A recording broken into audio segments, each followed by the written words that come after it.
Yo, the Apprentice is back, baby. 20th anniversary. We got new candidates, new tasks, new drama. Let's break it down.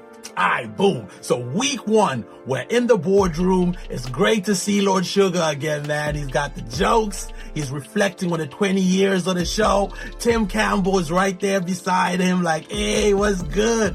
And of course, the goddess, the legend that is Baroness Karen Brady. Hey, Baroness. The candidates rock in. Lord Sugar's like, yo, this is the 20th anniversary, so we're doing things different. He picks up the phone like, hey, send in the other 2. And 2 more candidates rock in like, yeah, 20 candidates. Things just got real. So he's going through their CVs. We got Levi, ex-army dude, used to be Boris Johnson's bodyguard. We got Georgina. She's like, hey, I'm an events manager, but I trained in musical theater, so I'm a quadruple threat. I sing, dance, act, and I do business. Her whole thing is she'd like to open up a production company specializing in pantomime. Listen, yeah, some might say she's a little cringe. I say, why can't it be sunshine and rainbows? Yo, listen, it's just super refreshing to see a chick who's leaning into that theater kid girly girl vibe in such a serious corporate setting where everyone takes everything and themselves super serious. She reminded me of like Elle Woods in Legally Blonde, and yo, I'm here for it. I'm here for it. We meet Priyesh. He's an accounts manager. He also has his own cocktail bar business. He's like, yeah, that's me, man. I'm creative and financial. We got Dan. Dan's like, look, I got into business at 17. I didn't really want to do the whole uni thing. I just wanted to get this bread. He's like, once I made my first million at 25, making the next one got easier. Lord Sugar's like, raw, you made $1 million? He's like, nah, I turned over $1 million. Lord Sugar's like, big man, listen, you do know that there's a big difference between making $1 million and turning over $1 million. Everybody else in the room's like, We meet Andrea. She's a letting agent, but she's also got a degree in midwifery. She's a registered midwife, and actually she delivered her grandson 6 weeks ago. Everyone's like, oh. Listen, my homegirl's a midwife. I've been in the delivery room with my kid, and yo, I have mad respect and love for nurses and midwives, man, because it's a brutal job, man. They're dealing with women in pain, stressed out birthing partners, doctors, consultants, and it's like one of the biggest days of your life, you know what I'm saying? And the midwife has to be there, being nurturing and knowledgeable. They have to go with their instincts. They have to write tons of paperwork, and they're doing all of that on like crazy long shifts, doing up crazy hours. If I was running a business and a midwife applied, I would tell all the other candidates to go home. Thanks, Abigail. I'll be in touch.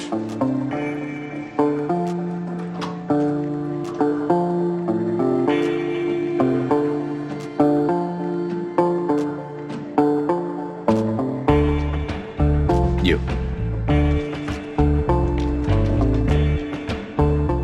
How long you been a legal secretary? 24 years this spring. You good at what you do? I'm great at what I do. Then you start tomorrow. I feel like all those qualities you pick up as a midwife could translate amazingly into any business. So I'm going to keep my eye out. I'm going to keep my eye on you, Andrea. All right, boom. So for the first task, the candidates are being flown to, drum roll, Tokyo, bro. Yeah, they're not playing around this season. Tokyo. Yeah. They have to hunt down 9 items. The team that spends the least amount of money wins. And on the losing team, at least one of the peeps is going home. The teams get split into boys versus girls. Alright, project manager time. This dude Kieran puts himself forward. He's like, yo, I'm an estate agent. I deal with people buying all the time. This is what I do. I got this. Levi's like, yo, I want to put myself forward as well. I don't have a lot of sales experience, but I can read a map. You know what I'm saying? Everyone's looking at him like, get out of here, Levi. Yo, listen, for real though, I always say shout out to anyone who comes on this show and puts themselves forward to be the project manager on the first episode. I promise you that wouldn't be me. I promise you it won't be me. Because you might be the greatest leader in the world, but you've just met these people, man. You don't know their strengths. You don't know what makes them tick. You could do everything right and they still fumble their assignment. And then guess what? It's your neck on the line. Nah, no thank you. I'm good. For the ladies, Georgina's like, I would like to put myself forward as project manager. I feel like I can keep everyone motivated and feeling positive. And then this chick, Nikki's like, yo, I would also like to put myself forward. I'm a boss chick. I got this. Everyone votes for Nikki. And they're like, Georgina, it's cool. You can be sub-team leader. And Georgina's grateful. She's like, oh, I'm so grateful that they trust me enough to make me the sub-team leader. Hey, yo, protect Georgina at all costs. So both teams have maps, brochures, and a list of local directories to help them lock down the 9 items. And the 9 items are shrimp paste, a mahjong set, baby corn, Chinese calligraphy brush, dragon boat head, golden pineapple, eru, ding ding illustration in color, and a tea cake. The boys team, man, they're rocking and rolling. Each item gets read out and they try and figure out where that item is and where on the map they're most likely to find it.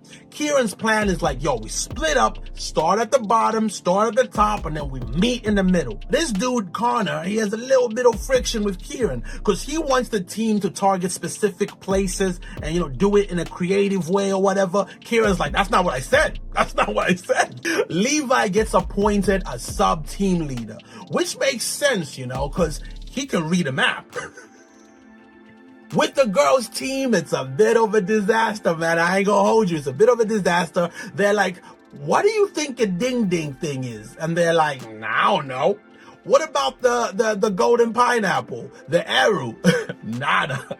And they're like, look, whatever, okay? We'll ask some locals. We'll figure it out. Let's get it popping. They split into 2 teams and they work out which team will get which items. The whole time Tim's watching, just judging, taking notes, shaking his head. He's like, yo, these girls had maps, brochures, and they haven't used any of that. They're just winging it. That's rubbish strategy. God damn, Tim. Say how you really feel. So boom, 10:30. Both teams head out. They've got 8 hours to find the items. Georgina's like, yo, we are beautiful, powerful, passionate women. We've got this. We're gonna smash it. Hey, yo, Georgina's the best, bro. I need that kind of motivation. I need that, man. Like, I'm sitting here cooking up this YouTube video. I need a Georgina standing over my shoulder going, Maya, you are a handsome, powerful, passionate man. This video is gonna go viral. You're gonna get a bunch of subscribers. Hey, yo, speaking of subscribers, do me a favor and subscribe if you haven't subscribed already and like the video. It really helps. You know what I'm saying? I'm trying to get out there and make these moves, man, and I can't do it without Sean hooking a brother up. You know what I'm saying? So hook a brother up. Stop being stingy with the subs, man. You know what I'm saying? Do it. Georgina's team pull up to the first market. They hit up a party supply store. They're like, yo, we're looking for a dragon boat head. You got one? The chick there is super helpful, man. She's like, I got you. We got one in the back. She brings it out, they measure it, and it's the wrong size, bro. They're like, all right, man, whatever. Let's go to the next joint. The other half of the team, Nikki's girls, they are still in the cab, man, fighting for their lives with a map, looking out the window for signs. Yo, if only they had someone on their team who could read a map. Nikki's like, you know what, forget this. Let's get out of the whip and just ask the locals. Let's ask the people. Most of the peeps don't speak English, so they're just getting blank left, right, and center. Eventually, they're like, this isn't working. Let's get back in the car and regroup. Here's my thing, though, right? Here's my thing. They kept asking everyone, do you speak English? Like, they literally walk up to someone and go, do you speak English? And the locals were like, nah. And they just walk past them, you know what I'm saying? They're like, do you speak English? If that was me, I'd rock up to people and just go, shrimp paste? Shrimp paste?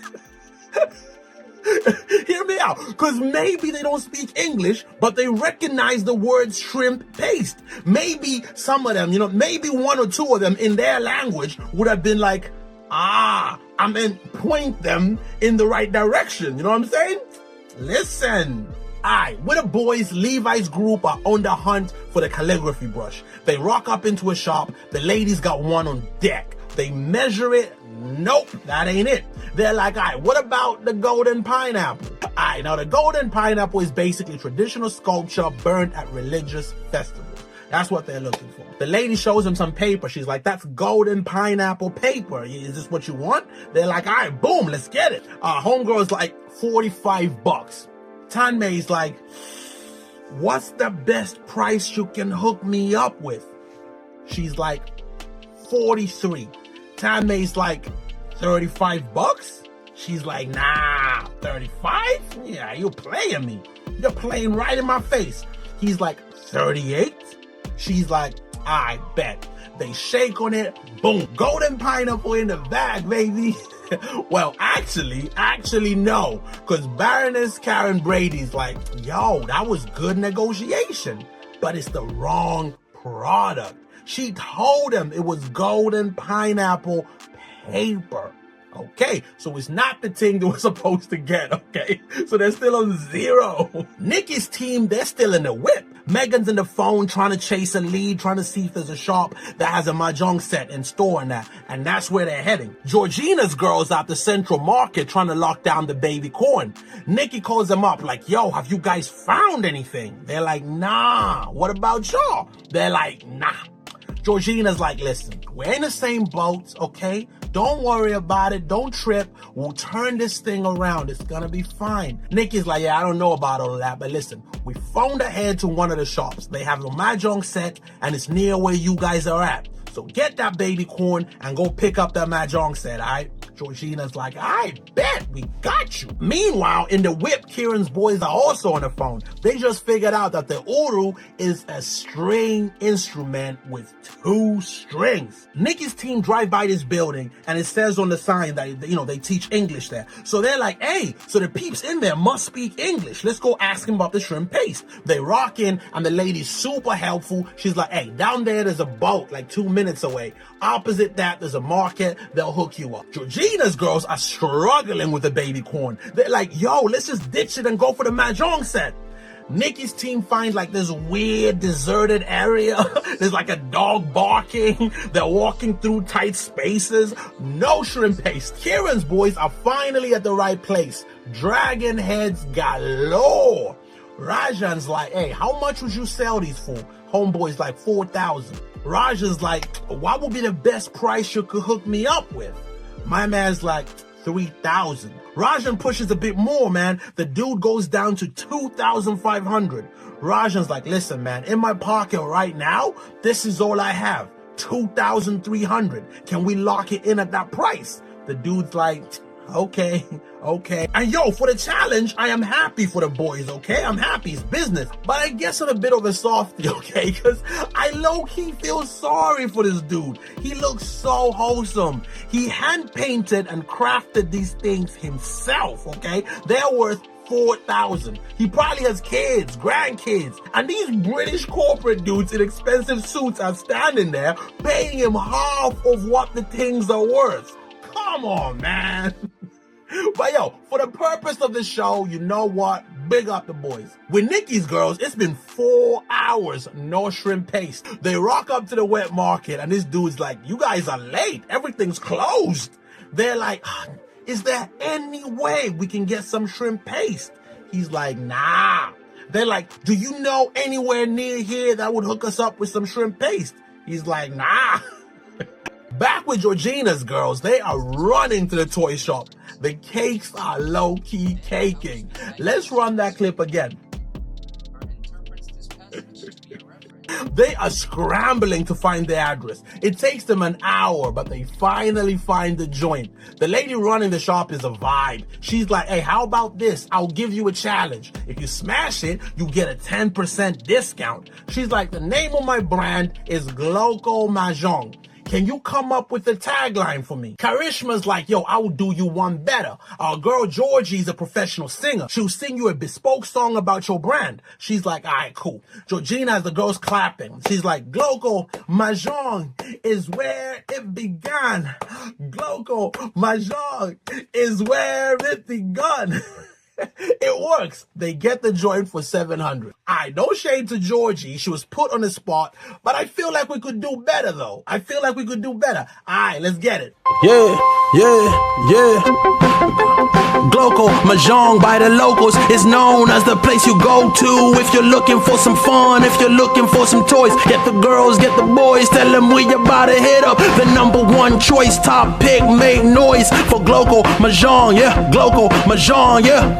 Turn it up, let it bump, ayy, Gloko Mahjong, Gloko Mahjong, Kieran's boys get into the shop that does the Urus. Priyesh handles negotiations. The cheapest one is $630. He's like, yo, let's do it for $300. She's like, nah, the lowest I can do is $500. He's like, how about $475? She's like, all right, cool, deal. Nikki's girls are still fighting for their lives, bro. And now they've lost their driver. Kieran's team pick up the TK for a decent price, and they now have to get to the Buddha statue on time to finish the task. George's team are also rushing to the statue. Everybody's running. The boys, the girls, it's intense. They go up the stairs, boom. All the boys are there, they made it. But only half of the girls are there, George's team. Nikki's team arrives super late, man. Next day, they link up with Lord Sugar in the boardroom. He lays into them, man. The boys obviously won, but he's not impressed. Georgina's like, I just want to say, all the girls here worked really hard and worked well together. I'm proud of them. Lord Sugar's like, what you chatting about? You lost. You didn't get the items. He brings the girls back in and grills them. And then Nikki has to choose 2 people to bring back in. And Georgina also has to choose 2 people to bring back in. In the end, Nikki gets fired. You know who else gets fired? Because it's 2 people in this episode. Georgina, bro. Yeah, Georgina gets fired, bro. And it's a shame because we love Georgina. If there are any millionaires watching want to invest in a production company specializing in pantomime, that's your girl right there. Alright, so that was the episode. I'm going to be back every week breaking down the episodes. So please subscribe, give the video a like, and yo, let me know in the comments if you already have a favorite. Who do you want to win? Hey, yo, till next time, take care of yourself, fam, because I love you.